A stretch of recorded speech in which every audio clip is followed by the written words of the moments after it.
Hi. Good morning. Can you hear me okay? I can hear you just fine. Can you hear me? Yes.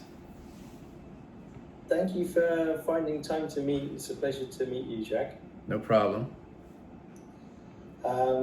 So my name's Will, and I'm working on a short project for one of Angie's programs, and around climate mobility, and I'll get on to that in just a second. But just to say, really appreciate your time. And this is a consultation interview, so it's not really meant for any attribution. There won't be any quotes, Okay. but I will make notes if that's okay, and Yeah. sort of general ideas.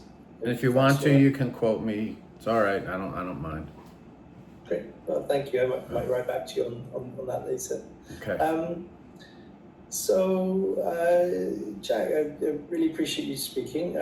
What I'm working on with Angie's, there's a set of sort of policy briefs in her program that are sort of being produced. Some are more immediately relevant than others. One of the ones I've been assigned to is on, it's a sort of hypothetical one at the moment. It's more on cross-border or international climate relocations and the types of agreements that need to happen in the future.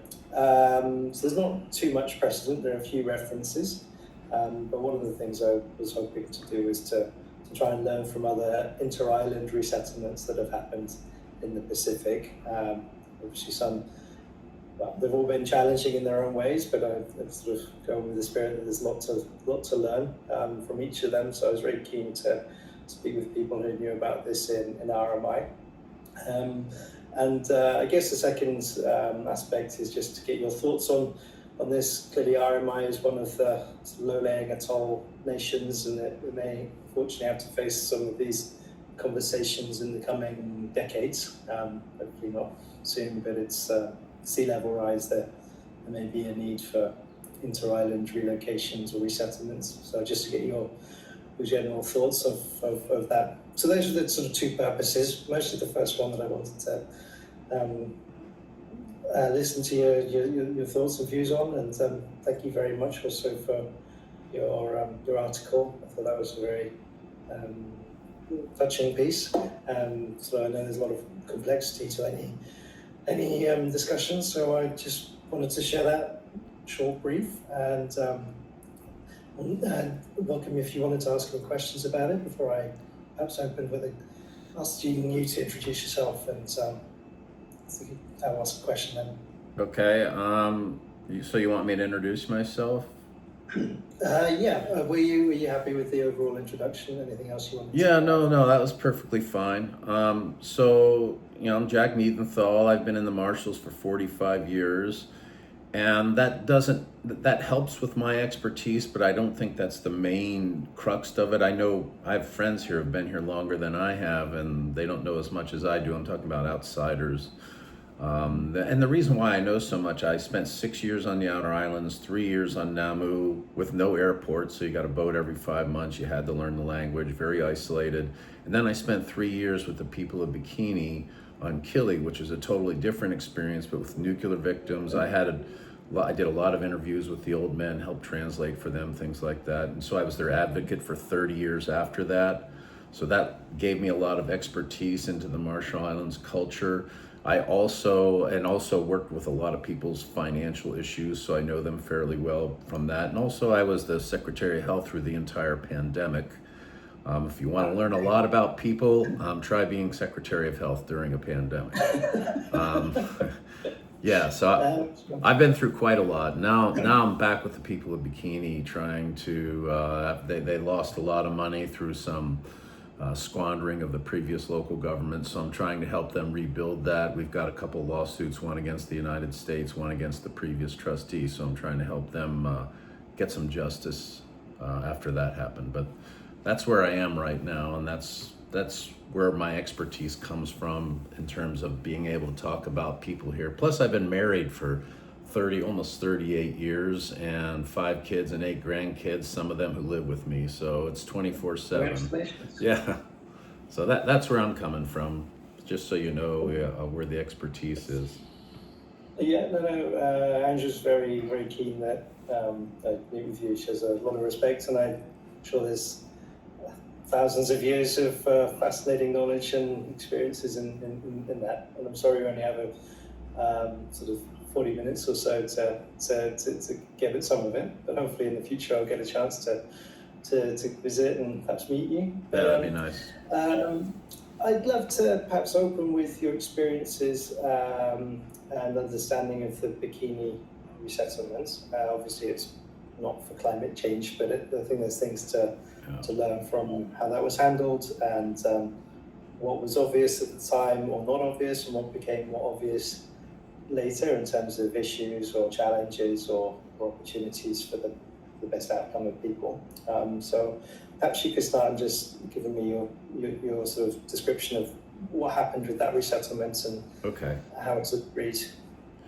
Well, it's my opinion, and from what I've learned, again, I was so fortunate. I've had this great education in the Marshall Islands. It's not something they give you a degree for, but I spent most of my early days in my 20s, a young guy, translating for these old men who were firsthand survivors of the movements from Bikini. These were people, some of them as very young men, probably in their 30s, that were actually in the huddle of the leadership group when they were being asked to leave their atoll for the good of mankind and to end all world wars. I mean, it's extraordinary what was happening to them. And if you watch like Radio Bikini, the film, and some other films that have made about the Bikinians, they'll show you it was a huge propaganda event for the United States. They had half the world's supply of motion picture film up there.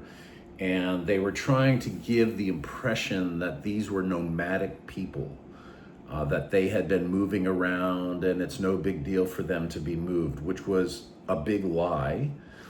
They had been there for centuries and this was their homeland. They considered their land like a gift from God. That's the way it's always been described to me, is how people think about their land here.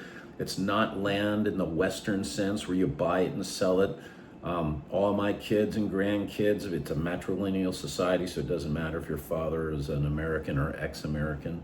The land transmits through the women, and it's amazing how all Marshallese can that they're attached to a certain piece of land given to them through their mother, transferred to them through their mother.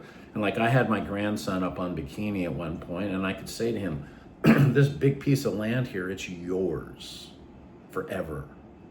I mean, that's quite a heady thing to tell a 6-year-old, but he got it. And even somebody so young, they understood the value of that piece of land that they were standing on, and that was theirs. So when you watch what happened to the Bikinians, they were moved first to Rongerik, which was in a place where all Marshallese traditionally thought of that place as a form of hell because of the demon that lived there. All the fish had ciguatera poisoning, so it wasn't inhabitable. And they always said that fires would start there without anyone lighting a match. It was a really scary place for them. But the U.S. and their mentality said, okay, Bikini, sandy beach, an atoll, trees, fish in the lagoon. Rongerik, same thing. It looked the same. I mean, they weren't understanding that the fish couldn't be eaten and things like that. So they moved them there. The Bikinians had a very hard time. They starved. They were told that if their atoll did not turn to glass, that they'd be able to return, things like that. These concepts of, this is the very powerful weapon that's going to be tested. And they had just seen the Japanese conquered by the Americans. And none of the Bikinians ever, even though it was, if you watch the propaganda films, it appears like they're being asked a question. Would you be willing to move for the good of mankind and to end all world wars? And Judah kept standing up and saying, well, everything being in the hands of God, everything's in the hands of God. It's not a yes or a no, but if you know anything about Marshallese culture and how very subtle and non-confrontational they are, if I ask somebody something and they say everything's in the hands of God, that's a no. So I was really really amazed by how this was all contrived by the United States. And so off they went to Rongerik. They starved, and then in 1948, an American went up there, anthropologist. He was told to go look because it was reported in the New York Times that they were starving to death. So they sent this man up there, Leonard Mason, who was an anthropologist from the University of Hawaii, and he said, "You got to get these people out of here. They're starving." There no question. One woman had already died. So they moved him to Kwajalein. Imagine this, you're coming from this very remote atoll, even for the Marshall Islands, and they stick you, if you went to Kwajalein now, it's where the golf course is, they put you in a bunch of tents right beside the airstrip. And this airstrip was being used to get ready for Bikini, and so there's lots of air traffic going back and forth all the time. It was a very bizarre event for them. And they started getting all these weird foods like ice cream and things they had never seen before, some chocolate. And so they were really kind of bewildered by the situation. And then they didn't like it. And they kept asking to go back to Bikini. And then they were given some choices for some atolls in the western chain, which were already under the dominion of a paramount chief. And they didn't like that. They didn't want to be under another traditional leader because they had their own traditional system that they've had for years. And they didn't recognize the Iroge from those other Western atolls. So they were told they could go to Kili, and sight unseen, because they knew that Kili had been part of the German and Japanese empire. It was like state land. It wasn't owned by any particular Iroge because it had been sold. So they decided to go there. And it turned out Kili was another place which was uninhabited. And if an island or an atoll in the Marshall Islands is uninhabited, there's usually a pretty good reason for it. And this particular island, it's surrounded, I lived there for 3 years. It's surrounded by 360 degrees by water. Half the year you can't fish. It doesn't produce a lot of local food. So it's a very rough place to live. And so that was kind of their movement story. And then again, just to very briefly, sorry to go on, but the history of this is in the late 1960s, President Lyndon Johnson on the front page of the New York Times declared Bikini safe on recommendations from the Atomic Energy Commission, which is now the Department of Energy. They kept changing the name, I think, as they kept screwing things up as they went along in their history. But then the Atomic Energy Commission, Bikini's safe now. So the Bikinians, some of them moved back. My wife, her grandfather decided, and his brothers and his sister decided they'd all move back. My wife went with them in the 70s, and they lived up there for, some of them for as long as 10 years. And then in the late 70s, it was discovered that the cesium-137, which is the predominant radioactive element on Bikini, was getting up into the food crops, and people were eating that. And they did whole body counts of these people in the late 70s and discovered they had these very high body burdens of cesium-137, the most cesium-137 ever ingested by a human population.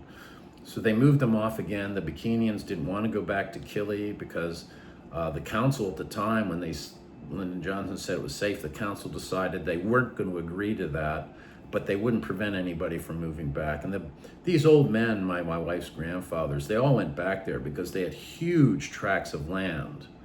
And you have to understand, that's the measure of wealth in the Marshall Islands, how much land you have. And on Kili, everybody was given the same exact piece of land when they divided it up. And these old men didn't like that because these people had very little land on Bikini were suddenly their equals. And they just didn't like that, again, their measure of wealth being land. So when they said Bikini was safe to go back, they went back. And then when they got told they had to move off again in the late 1970s, they didn't want to go back to Kili, so they wound up on Edgewood Island here in Madro, and that's pretty much where my wife and those families, live. They still live there now. So you've had all these movements of these people, and for a Marshallese to be doing that, it's forced migration. Nobody was saying, hey, you can go here, you can go there. They were told they had to move. And the great thing that, again, translating for these old men over the years, which is a really important point, is even though the United States initially was saying, would you be willing to move for the good of mankind? Like it's a question. All of these movements from Bikini to Rongerik to Kwajalein to Kili, back to Bikini and then back to Edget, and still a lot of people living on Bikini and at Kili and Edget today. All of this is forced migration. It wasn't like you want to go or not want to go. They always said that if the U.S. said you had to move, you moved, and that was their view of the United States at all times. Was like, if they're telling you to move, you move, and that's sort of the way they couch it whenever they're asked about these kinds of questions. But and now these days, I would say 70%. I mean, think about that. 70% of the Bikinian population, which has gone from 167 people in 1946. Now it's over 7,000. I mean, it's been 80 years later.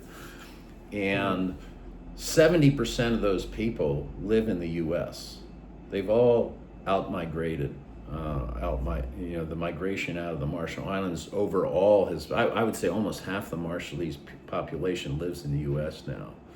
So they've really migrated out, and it's just looking for what they believe a future better life. You hear a lot about a lot of media people come out here and they like to write about all these people are leaving because of climate change. I don't think that's true. I mean, there may be a few people if they've had inundations in their house or their house got destroyed by a king tide or something. But I think for the most part, people are looking for what everybody looks for their families. Better education, better health care, better jobs, living standards. The minimum wage here is $4.50 now, which is up from $2 an hour even just 10 years ago. It's just and you've got a huge unemployment rate, so you got people competing for those $4.50 jobs. Where you go to the U.S., you can land in Arkansas or places in Oregon. Those are typically the two bigger places that people go, and you can get off the plane and get a minimum wage job that now is quite nice. The pay is higher than it used to be. And the moment you get off the plane, you can get a job. I mean, there's a lot of Tyson chickens, the chicken processing plants in Arkansas is what was the big draw, but they have 3M and Walmart has big warehouses there. Oregon's got a lot of manual labor jobs, and a lot of these Marshallese have worked their way up into that system to managerial positions in a lot of cases. So they're living a middle-class American life now. I'm sorry to keep going on, but you can take from this what you want. So you've got a lot of people living I've been to Arkansas many times, and they live a good life. The only, like I mentioned in my article, the problem is, as hard as they try to maintain their culture, I mean, they're losing a lot. A lot of kids don't speak the language because there's, outside of your grandparents and parents, the rest of your day is spent speaking English, so a lot of them speak English. My own grandkids who live here speak English as a first language now. They're learning Marshallese, but as a second language, whereas my kids learned it as a first language. So that's really critical to me, and they try to keep a lot of their cultural things in place, like even funerals or one-year birthday parties, which it's called a KMM in the Marshallese tradition, are big events, and they still do those things, but they're in gymnasiums, and they're not like I experienced on the Outer Islands where it's outside and people are killing chickens and pigs for the big event and baking bread together, and it's a big community event. It's not quite like that back in the U.S. now, but I'll stop there. Maybe I'm rambling on too much, but it is quite an interesting subject. So I'm really interested in it. Yeah, well, I mean, it's for sure a tragedy in many decades. It sounds like, and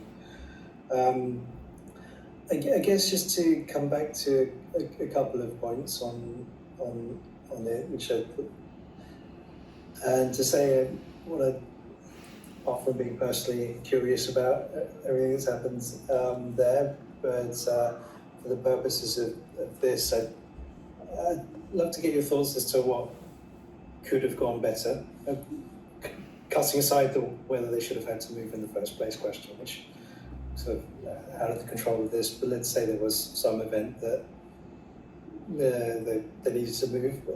It sounds like there was a lot of false starts and fairly difficult first choices of islands because of a very poor contextual knowledge from the people leading it. But how could that have gone better to, in how you saw and understood that? Well, the first thing that comes to mind when you ask a question like that is what's stunning about, here's the United States. They're testing these nuclear weapons, which were far advanced than anybody else had at the time, especially in the early testing on Bikini. They had this amazing technology, and they're far advanced than anyone else in the world. Yet, when they went to move the Bikinians, there was this incredible callous disregard. It was this really bad combination of arrogance and ignorance. And the places they were moving the Bikinians to were basically all three of them, the Rongerik, and then down, I'll count them four. So you had Rongerik, not inhabitable. Beside the airport in Kwajalein, beside an airstrip in a tent, that's not good. And then they moved them to Kili, another place which was considered uninhabitable. And then they moved them back to Bikini, that still has a radiation problem. So all four of these moves, considering the intelligence that the US government had at their disposal, when it came to dealing with people out here, callous disregard. That's the only way I can describe it. It's like they didn't care. There was only 100 some, maybe 200 some people at the times they were being moved around. Who cares about these people? That was their attitude. And Henry Kissinger at one point, when Micronesia was being discussed, and you can look this up, he was saying there's only 90,000 people in Micronesia. Who cares? I mean, it was like these people were almost, to them, they were disposable. I mean, it's an awful way to talk about other human beings. But to the United States, the people of Bikini and these other nuclear victims out here, if you read a lot of these documents that have been declassified, the Marshallese were disposable to the United States. They didn't care. And I don't care how much people in the US government may deny this, that's the actual fact. If you look at the way it happened, how they got snowed upon by the radiation when the Bravo shot went off in 1954, they told all their own people to go below decks and close the hatches and to get out of harm's way.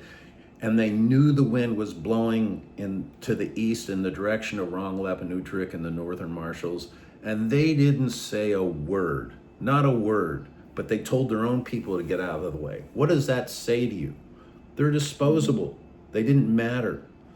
And that kind of callous disregard to this day, and these old men, when I would translate for them, I mean, as an American, and I'm also a Marshall Islands citizen, it's disgusting what our country did out here. And to this day, they just continue. It's still a mess. It is still a mess. And I don't even remember what your original question was, but well, it was what should have been done differently. But what could have been done differently? They could have done a little more research into the island's culture and the people here that they were moving around to take better care of them. I mean, they were just dropping them off. Like they dropped them off in Rongerik, they starved. They dropped them off in Kili, they starved. They didn't take care of these people. They were like nothing. They were like garbage. And it's awful to talk like that about other people, but that's the way they were looked at. And it's really disgusting. What could have done? They could have done better. They could have found more suitable places, better suitable places for them to live. I mean, that's what we're kind of talking about here, is they have to find their way. And the difference between what happened then and what's happening now with the outmigration, people are choosing their places. And what Marshallese have now, it wasn't always like this, but I would say in the last maybe 20 years or so, virtually anyone who wants to leave the Marshall Islands, you have a relative somewhere in the U.S. And in Marshallese custom, it's, Marshallese themselves sometimes complain about this, but if you're my younger brother and you're living in the U.S., if I show up, I'm living in your house and you can't say no, pretty much. I mean, it's like, you're my younger brother, you're obligated to listen to what I say and to take care of me. And sometimes it's the parents, sometimes it's the younger brothers and sisters. And, so you have a lot of houses in the U.S. looking similar to places like here where you have, I've got a lot of people in my house. Every house here has a lot of people in it. That's the way Marshallese like to live. I like it too.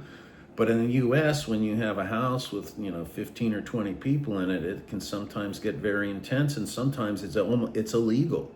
There's a lot of Marshallese. I've seen, not a lot, but I've seen some Marshallese living in the U.S. where I know their apartments probably have restrictions on the number of people, but I mean, there's a lot of people in some of those apartments. It's just the way they like to live, and that's why they had such a hard time with the pandemic in the U.S., is because a lot of Marshallese live very close together and they're very sociable people.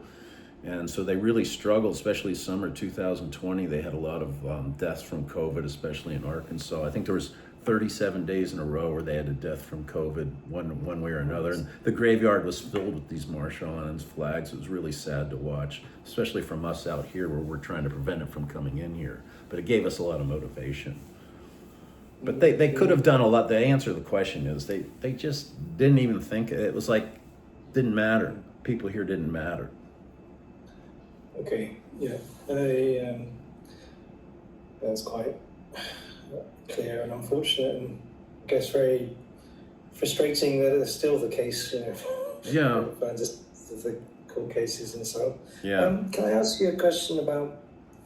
I mean, you mentioned that a lot of people have gradually emigrated to the US, and of course there's the family ties, but this is enabled partly out of the Compact of Free Association and some of the sort of free movements, and I guess partial rights, not full rights, but some rights to go and live and stay and work in America. Well, I would say they pretty much have full rights in that they can, under the compact, and it's been like this since the 80s, they can go there, they can live there, they can work there and stay for as long as they want. Now, what's been happening is if you commit a crime, this is the only difference, is if you commit a crime there, and it used to be if you committed a crime of what's called moral turpitude, like you did something that was pretty harmful to somebody else or a business or whatever, then they would deport you. These days, if you have a traffic ticket, under this new administration, if you have anything on your records, what I've been hearing from Marshallese in the U.S. is they'll deport you. And we've had a lot of deportees come back here. That's the only difference. But they can work, they can stay as long as they want, they can go to schools.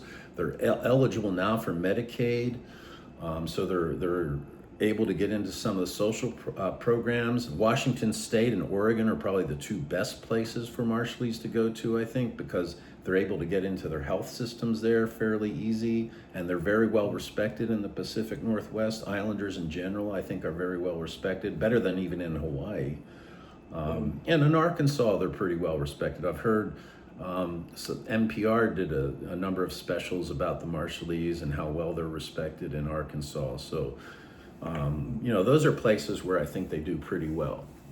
So there's a good situation. And sorry that for my ignorance, but in second generation or people born in the US, are they dual citizens or US? Well, yes, I would say they're dual citizens. They're definitely eligible. Like I've had grandkids born in the US, they have US citizenship. If they're born here, it's a little more complicated to get them US citizenship, but you can do it.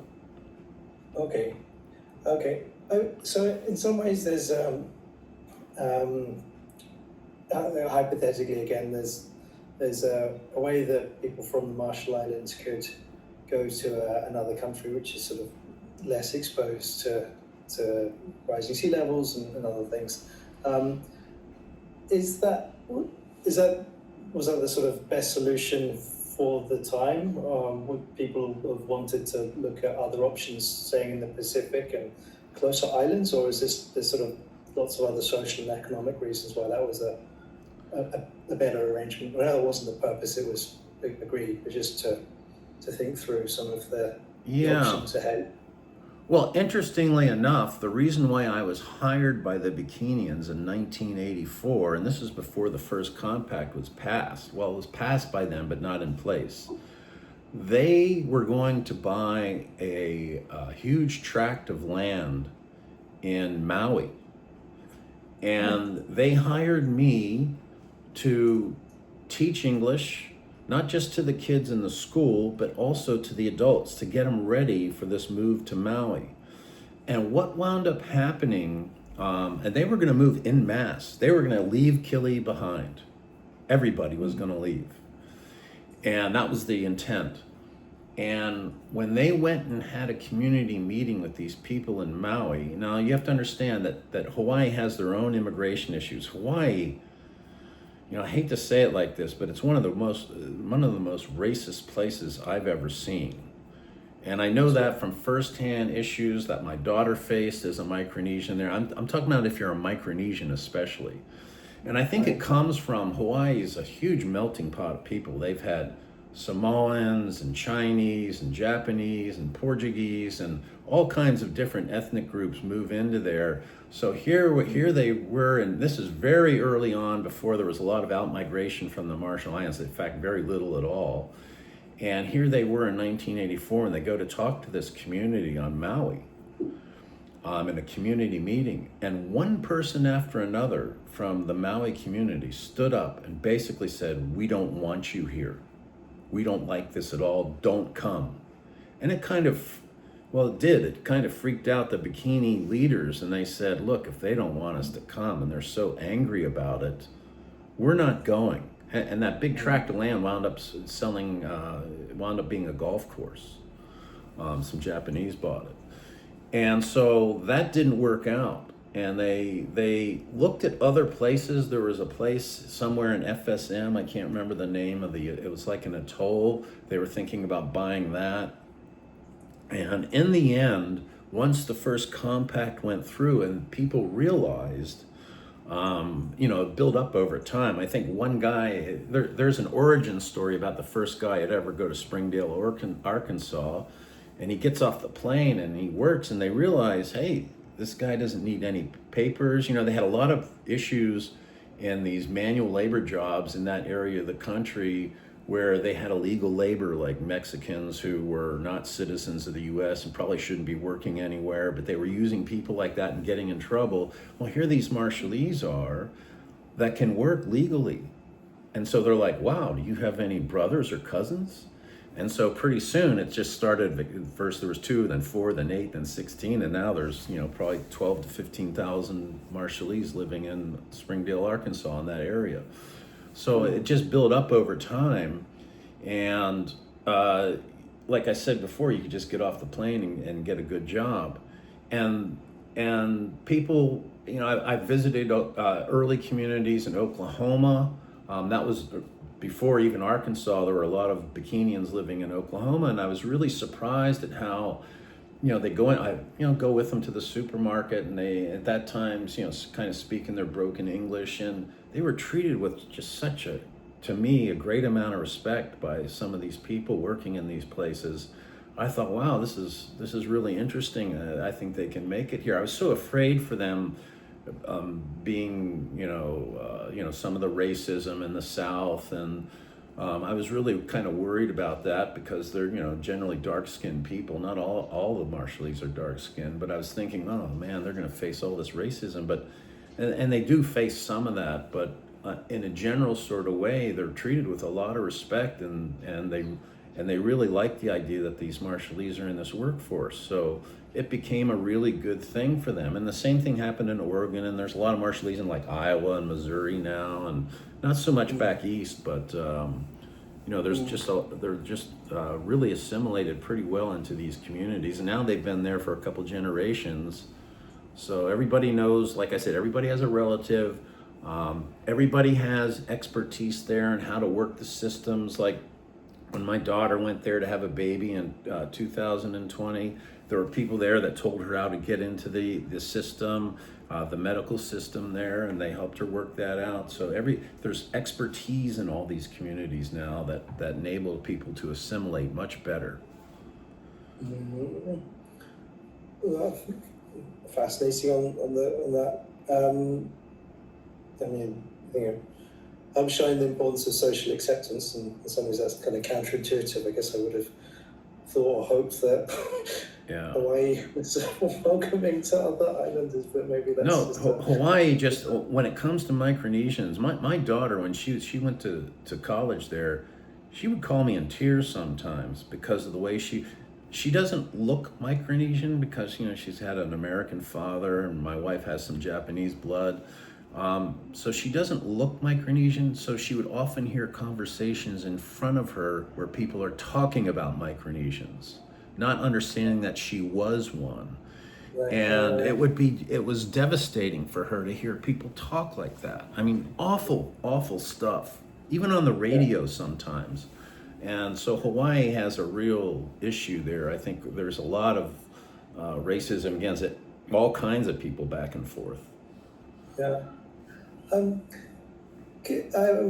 fascinated to hear about the original purpose of your visit there. Is there, I guess at the end I'll ask if there's any other references or resources or things that I could read about that, but could you tell me more about the decision from the Bikini leaders to search for land to purchase and to relocate out? Was that very sudden after scientific result? Was that something that had been brewing up for a while? Was it overpopulation, or what triggered it, and how did that happen? What actually triggered it?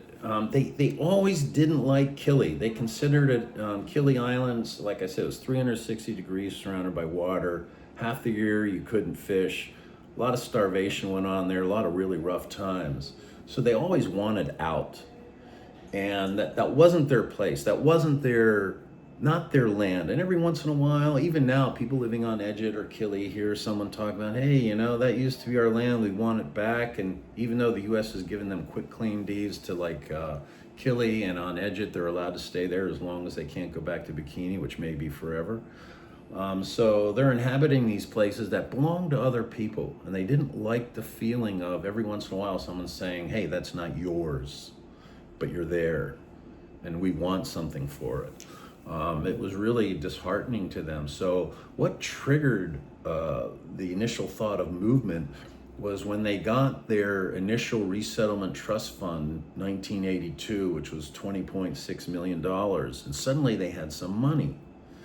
And this land that was being sold on Maui was, I think it was $3 million. It sounds not very much these days, but back then that was a lot of money. And the Interior Department, who had oversight over that trust fund, agreed and said, look, if you want to move, you want to go to to Maui and buy land there and move your community there, it's okay. You can do that. So they went through that process. And in a way, I wish they would have bought that land, because it later sold for like $9 million, I think, when the Japanese bought the golf course, something like that. I don't know the exact numbers, but the whole thing that triggered that was suddenly they had the means. They had a trust fund that they could use to move themselves. And they immediately started making Kili a better place. They started building better houses. Eventually they got a power plant that made it so they had power 24 hours a day. And I can tell you, when I moved into their liaison position in the late 1980s, one of my major roles when I was working with the late Mayor Tamaki Judah, who was just a fantastic human being and a great leader, probably one of the best I've ever seen anywhere on the planet. His big thing was, if they ever started running out of food, I'd get a call, Jack, charter planes send food, because he never wanted his people to starve again. And he was always, and I knew whatever I was doing, didn't matter what it was or how important it was, no matter where I was, I had to get food down to Kili. That was a big job of mine, making sure people always had food down there. And that was Mayor Tamaki demanding that. So, that was a big issue. So as soon as they got the means, even though they were building things on Kili and making it better for them, they wanted out. And when they realized that Maui wasn't an option, and I was still teaching down there when they got that and when they made that decision. I was there when the community was talking about it, and they were just afraid. These people really didn't want them there, the people from Maui. So they just had to back out of it, even though legally they could have bought the land, legally they could have moved there, but they just didn't like the idea that the community there didn't want them. And they didn't want to deal with the Bikinians. They were so afraid they wouldn't be able to go to the beach and things like that. And if you knew anything about Marshallese and how things work here, there would have never been those kind of issues. But that's what they believed, and that was it. So they dropped that idea. And so they did that, they searched and identified potential land in Maui from their own means. It wasn't a facilitated or sort of government led.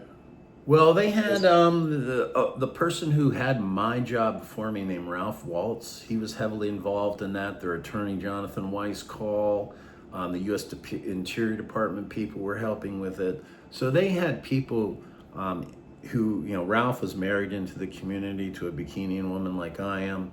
And so they trusted him, and he was helping work with the attorney and trying to locate places. And they were ready to they were so close to pulling the trigger on that and doing this. And that's why I was hired. When I interviewed with Ralph, when he had me in his house and I was interviewing to go down there and teach, he said, we're moving to Maui. I mean, that was the thing. They were going to move. They were totally sure of it at that time. So I was down there preparing people for a move to the U.S. And then it fell through, and the rest is history, I guess you could say. Yeah. And then, so I know you're going to go off. Do you have 10 more minutes? I have as long as you want. Oh, great. Well, I'm doing this is my job, so, this is what my job is. Okay, great. So the Resettlement Trust Fund was like a game changer in terms of the options and having them have agency more to select different options and figure out the best course. But you mentioned that there's ongoing court cases. I think from my very broad understanding, it was how this was not used well basically it's and the blame here is often people say, oh, it's because of what the Bikinians did with their money, but I like to say my question, I lived on the outer islands for a long time, and if somebody got really drunk, that guy would get in trouble, but the first question is, who brought the vodka to the party? And what happened was the Bikinians went to the US in 2017, the previous mayor, and he said, we want to rescript this whole thing. We want to be able to spend the money however we want. And the U.S. said, okay. I mean, after 30 some years of very strict trust fund things, it's a trust fund. Anyone who's ever had a trust fund on the planet, they always want to get at the money faster than they're allowed to. And the job of the trustee and the people who are overseeing that money, their job is to say, no, you can't do that. Here are the rules. And they didn't do that. And the RMI government stood by and let it happen too. So they like to blame the Bikinians for squandering that $100 million, which makes us very poor people now. We're really poor, even though we still have a trust fund, but we're only allowed to use the interest off that. And to give you an example, the quarterly payment we're paying this week is $16 a person. It's not, we're struggling. And and that's why there are lawsuits, because we feel like the U.S. didn't hold up their end of their responsibility, and the trustee broke all kinds of rules, and the trust instrument, they didn't follow it. So we're trying to get some of that money back, because once that money left, and I was Secretary of Health, I was out of this. When I left, there was $128 million. Now there's 28. So it was about $100 million that got squandered. And so I'm back here again helping the lawyers with those lawsuits. But what they gave up was their independence, their security, their livelihoods. That we had this big payroll. We were able to keep people on payroll. All their loans went belly up at the banks. All their payments stopped. We had scholarships. We had medical programs. We had meetings and travel, and we were able to take care of ourselves. Now that ability is now gone. So we're trying to get some of that back. We're trying to get that back. It's very difficult though. I don't even remember what your original question was, but Yeah, so it was very important. Sounds like it was fundamentally good, but the guardrails got taken off. That's right. But it should have, like, if we were to do this all again, it should still. And they were, and here's the thing that really bothers me. I flew on my own nickel just after this happened in early 2018, in February of 2018. Senator Lisa Murkowski, who's chair of the Natural Resources Committee in the U.S. Senate, held a hearing on this. And on my own nickel, I went there and I warned them and I told them if they went through with this, I told them every single thing that would happen. And now it looks like people look at me now like I can predict the future because everything I said in that hearing happened. We've got a bunch of junky investments, our money's gone, and we're living hand to mouth. And those people were all warned, both governments, the Interior Department, the people of Bikini, they were all fairly warned. It's on YouTube if you want to watch it. It's like nobody listened to me, so, really sad. It could have been prevented. If it was, would it be designed a bit differently in the future? I mean, would it be under the RMI government and sort of where the decisions would be made by the Bikini leaders, or how could that be? Well, here's the thing. We're in that hearing and the RMI government says, yeah, we're okay with this. And I was like, wow, okay. And then once these people realized they could spend the money however they wanted, the RMI government never audited them for 8 years. There was no, we're all here saying, hey, what's going on? And it's not being audited, and they're throwing the auditors out of the office and no one's saying anything. And eventually in 2023, in January, suddenly all the payments stopped. Nothing. No quarterly payments, no payroll, zero. So you went through this from these wild spending to zero. And no one would tell us what was going on. The US government wouldn't tell us what's going on. The RMI government wouldn't tell us what's going on. So we did protests. We had 3 protests in the Marshall Islands. I know they're all over the place in the US now, but they just don't happen out here. And we protested to the town hall, we protested to the national government, we protested to the US Embassy, and eventually, because we wanted this local government put into receivership so we can figure out where all the money went, and only the cabinet can do that. And they didn't do it for like 4 months. And eventually they came around, and all of a sudden I started getting a lot of information about the trust funds that people were sending to me that probably shouldn't have been. But we started finding out where all this money went, and then they got put into receivership, and we really discovered, my God, all this money is gone. We didn't realize that until probably September, October of 2023, months and months after we had gone to zero payments. We just couldn't figure it out. And then finally, some of this information started coming to us. So it was really tragic. And all they had to do was follow the rules as they were set up. It was a perfect, that's what I say in the hearing. We had the system for 30 some years that was not broken, and it worked for everybody. We would go and negotiate with Interior every year an amount. They would say, okay, you can spend 7.2 million this year. And then it was up to us to figure out the budget. They weren't telling us what to spend the money on. We had total freedom, and we were able to do a lot of great things for our community. But they were just like, hey, go ahead, spend your money. And it was like, it wasn't broken. That's what I kept saying. This is not broken. Why are we breaking this? If they just went, right now, if they just go back and there's this money they gave under the compact, the new one, it's $700 million. It's called Extraordinary Need Distribution Money. But it's got a 57-page document filled with rules that never mentions the word nuclear once, I need to add. Because they can't say it was for nuclear compensation. But the rules are so complicated. It's been 1.5 years and we're just barely now trying to get at the money. Because it's so hard to spend the money because they have all these rules, And to me, it's just like, why are these people doing this to themselves? Why don't they go back to the way we did it for 35 years? We present, we decide on an amount, negotiate an amount for the fiscal year that'll keep the trust fund intact, and then let us budget. We know what our extraordinary needs are. Let us budget ourselves and politically take care of our own people the way we want to. And it worked. But now they say because of what the Bikinians did with their money before, now we need guardrails out the wazoo to the point where you can't even spend the money. I mean, it's really stupid. So it's been overblown now. Sorry.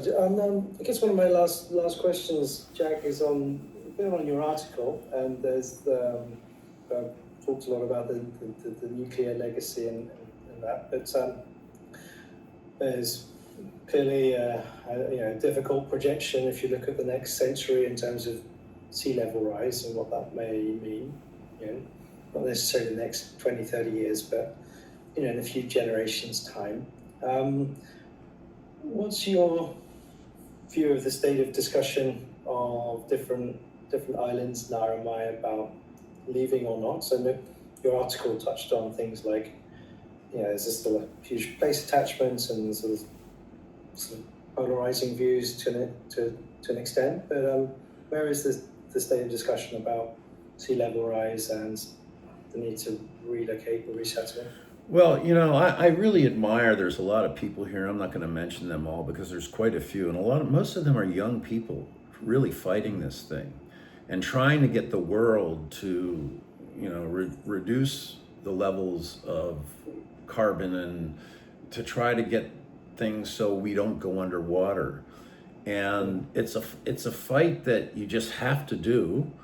And I think it, I hate to say it like this, but you just see the bigger countries of the world, the U.S., China, India, a lot of the bigger countries are just ignoring it, and because and to some degree it's almost impossible. But if you look what the U.S. is doing now, it's really tragic. It's like they're giving up, and they're just saying, climate change is a hoax and things like that. Well, if you live out here, it's not a hoax. And even in the U.S., you see all these bizarre weather patterns these days and things like that. So I would say that it's really important for people to keep trying. But unfortunately, I think the way human nature works is they'll wait till it's an absolute crisis. When this place really starts, if it ever gets to that point, I think it will, where it starts going underwater, people are going to have to be making some fairly quick decisions as to what to do. And fortunately for Marshallese people, we have somewhere else where we can go and not worry too much about, we would need money to get there and maybe some money to help get set up, but we have somewhere to go, and that's the U.S. And to the U.S., I mean, in the grand scheme of things, and there's all these immigration issues now with people, but it's 35,000 people here in the Marshalls now. I mean, it's like nothing in terms of what's happening in the U.S. now. So I think we would be easily absorbed. But the sad part about it is, the human part about it that's sad to me is they'll lose a lot of what they are because they won't be attached to their land anymore. I mean, that's the real tragic part about it. It's their culture, it's who they are, it's where they came from, and it's really a beautiful place and a beautiful culture, and much more. Oftentimes I hear from the U.S. Friends of mine, old friends, will say, "Oh, you live in the Marshall Islands, it's like, what's it like to be living in an uncivilized place," or something like that. And I'll say, look, we've had a woman president elected twice. Guns are illegal. We have universal health care and universal basic income. So let's talk about who's civilized. I mean, you have a murder every couple of years here, because everybody's family, and that's the way it works, because we're a small community and we're all attached to, I'm attached to a family. I'm an American guy, but I never feel like I get treated like that. You're attached to a family, and that's recognized, and it's important. and it's legitimate. And when they suddenly get dispersed all over the US and they're growing up, the kids are growing up in that American culture, what they had here and the way they were here, that will disappear. I mean, we've seen it with numerous other cultures back in the US. They can retain some things, but ultimately, to a Marshallese, your biggest part of your personality, whether you realize it or not, is about the land that you're attached to. And if you're no longer attached to that piece of land, and you're out there in the US, in Arkansas or Oregon or somewhere, and even though you believe you're still attached to that land, well, once it's underwater, that attachment is gone, physically gone. You can never get it back. So that to me is the big tragic part of all this. I mean, it's a human thing. Yeah. Yeah, it is very tragic. Just out of interest, before we finish up, you're familiar with the Tuvalu deal that they've struck with Australia, the Fallapella Union Treaty? No, I know a little bit. I kind of understand what it is, but you can tell me. They basically have a migration deal. Partly it's premised on climate change and other national security issues, but they only have 11,000, 12,000 people, and up to 250 will be going to Australia every year. So not quite the COFA that RMI and other compact states enjoy, but in some ways, we've got a Pacific island that's entering into something a little bit similar. But it raises lots of questions a bit about, you might depopulate the islands even before any islands are actually submerged. So if you're familiar, I was just curious to see what your thoughts were. So. It's great that they have that valve set up for them, because there's a lot of countries in the world that aren't going to have that out here in the Pacific. You're just going to have to deal with the climate change, and that's it, and you won't have somewhere else to go. But I think in the end, the populations of these Pacific islands out here aren't huge, and I think they could be absorbed. But again, that to me is not, that's the easy part. The hard part is what it does to people and who they are, and their customs and their traditions, and that's important to people. And these customs and traditions are always evolving. I understand that part. But again, I'm living in a society that I think is more progressive than most places on Earth. I mean, we really are a very progressive society here. And it's family oriented. There's not too many places that can say that. So you lose that. And it's sad that humanity would lose that part of humanity. They would lose that.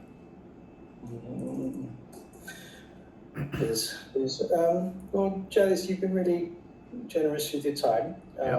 Anytime. So I really appreciate it.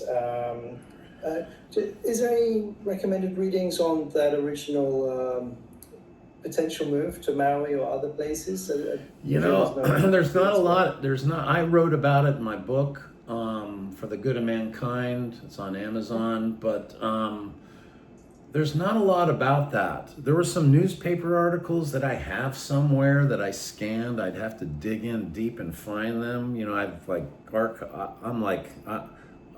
I am the archivist of this community at this point. I have so many pictures and articles and stuff. I'd have to dig through. If I can find it, I'll send it to you.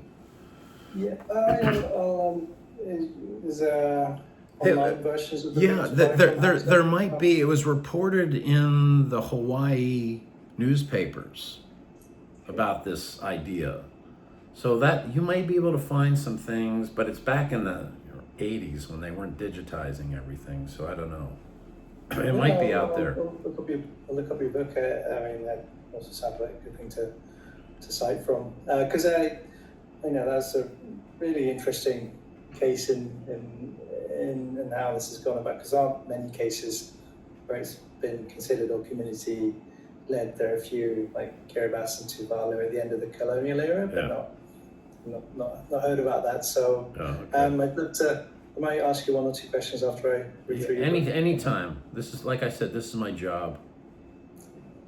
Well, thanks so much, Jack. Yeah. It's been a pleasure, and Yeah. we'll be in touch. Okay? Nice meeting you, Will. Hopefully I'll get to see you here on Island at some point. I hope to. All right. Take care. Yeah. Thanks. Bye-bye.